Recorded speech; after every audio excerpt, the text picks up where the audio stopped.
ഹൃദയഭേദകമായ വളരെ വിഷമകരമായ അവസ്ഥയിലൂടെ കടന്നുപോയിട്ട് ഇപ്പോൾ ലോകത്തിന്റെ മനം കവരുന്ന ഏറ്റവും പ്രിയപ്പെട്ടവനായി മാറിയിരിക്കുകയാണ് ജപ്പാനിലെ ഈ കുഞ്ഞു കുട്ടിക്കുരങ്ങ്. പഞ്ച് എന്നാണ് ഈ കുരങ്ങിന്റെ പേര്. ജനിച്ചപ്പോൾ തന്നെ അമ്മ ഉപേക്ഷിച്ചു പോയി. കൂടാതെ മറ്റു കുരങ്ങുകൾ ഈ കുഞ്ഞിനെ ആട്ടിപ്പായിക്കുകയും ചെയ്തു. അതോടെ ഇത് തീരെ ഒറ്റപ്പെട്ടു.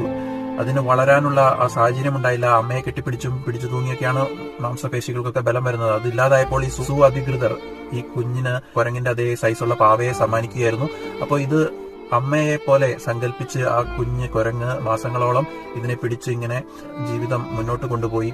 ആശ്രയമായിട്ടും സാന്ത്വനമായിട്ടും ഈ ഒരു പാവ മാത്രമേ ഉണ്ടായിരുന്നുള്ളൂ. അപ്പോൾ ഇത് വീഡിയോയിലൂടെയൊക്കെ ലോകമെമ്പാടും പ്രചരിച്ചു. അതോടുകൂടി ഈ കുഞ്ഞ് പഞ്ച് എന്ന കുരങ്ങിന് വലിയ പിന്തുണയും ആശംസ പ്രവാഹവും ഒക്കെ ഉണ്ടായി. അതോടുകൂടി ആ പ്രതിസന്ധി ഘട്ടത്തെ ഈ കുഞ്ഞു കുരങ്ങിന് അതിജീവിക്കാൻ സാധിച്ചു. ഇപ്പോൾ മറ്റു കുരങ്ങുകൾ ഈ കുഞ്ഞു കുരങ്ങിനെ ചേർത്ത് പിടിക്കാനും തുടങ്ങിയിരിക്കുന്നു എന്നുള്ളതാണ് സന്തോഷകരമായ വാർത്ത.